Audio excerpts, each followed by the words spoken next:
Merci, Monsieur le Président, mes chers collègues. Donc, mon intervention sera globale sur les programmes 208 et 209. Je commencerai par l'avis du Césaire qui a souligné positivement la place accordée à la mer dans notre proposition budgétaire, en précisant que, je cite, le soutien à cette économie, son accompagnement et la structuration de toutes les filières maritimes doivent être affichés comme une priorité forte pour la région. Telle est bien l'optique dans laquelle s'inscrit notre action. La mer a été et reste plus que jamais un levier essentiel de développement pour la Bretagne. Alors, l'Observatoire de l'économie maritime a dressé en septembre 2018 un état des lieux très exhaustif de ce secteur d'activité. Il en résultait que celui-ci comptait sur notre territoire plus de 7000 établissements pour 65 650 emplois directs, ce qui représentait alors 5,1% de l'emploi régional.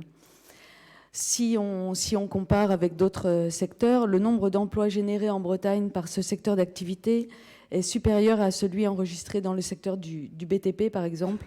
C'est dire si l'économie dite maritime est donc bien sûr pour nous un intérêt stratégique tout à fait majeur. C'est pourquoi, et vous l'avez rappelé, Monsieur le Président, son développement est une priorité et je me réjouis que le présent budget soit à la hauteur des hautes ambitions qui sont les nôtres dans ce domaine. Alors, nous avons la chance de disposer de plusieurs leviers qui nous permettent aujourd'hui très concrètement d'accompagner de manière puissante l'ensemble des acteurs bretons de l'économie maritime. Je pense tout d'abord au plan d'action de la stratégie bretonne mer et littoral et à sa feuille de route votée ici, au contrat d'action publique pour la Bretagne qui comprend un important volet maritime, au GIP Pêche de Bretagne dont vous avez parlé, également au crédit FEAMP, ou enfin pour les questions de formation qui sont indissociables de la filière économique, au contrat d'objectifs, l'emploi, compétences, formation, orientation de la filière, des produits de la pêche et de l'aquaculture, que vous avez récemment signé avec l'ensemble des représentants des professionnels lors de l'événement Braise-Mer à Auray au mois de novembre. Ainsi, la région a créé un cadre propice à la dynamisation de secteurs d'activité qui contribuent au développement maritime durable de la Bretagne, conformément aux objectifs de la Braiscope. Et il suffit de se pencher sur les projets en cours ou à venir pour voir qu'ils vont faire évoluer les ports de Saint-Malo, Lorient ou Brest, bien sûr, mais encore Concarneau, en ports verts intelligents, et ainsi s'affirmer comme de réels catalyseurs des transformations de l'économie dans ces territoires. Je ne reviendrai pas sur l'étude dont vous avez parlé, Horizon 2040, mais où l'on sent une véritable attente des professionnels, mais aussi des organismes de formation et des lycées.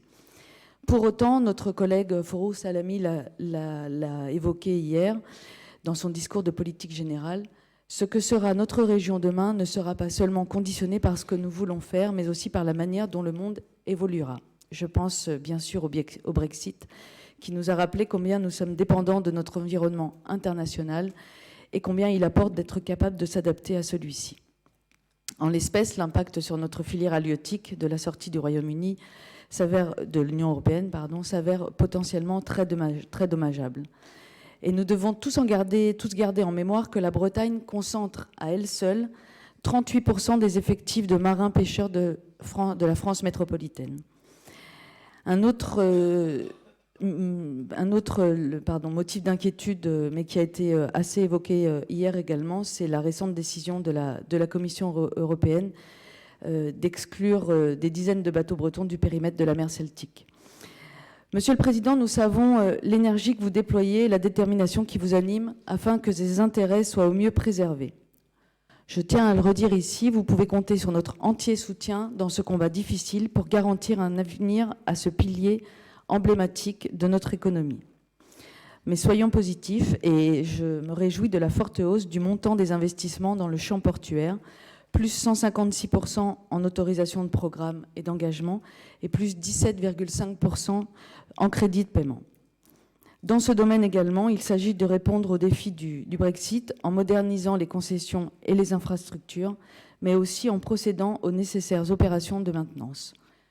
Alors, vous en avez donné quelques-uns et je ne vais pas préciser l'ensemble des travaux prévus sur 2020, mais vous le comprendrez, j'évoquerai les modernisations des places de pêche en citant les exemples en Cornouailles avec les criers du Guilvinec et de Concarneau, bien évidemment, dont les travaux vont démarrer cette année.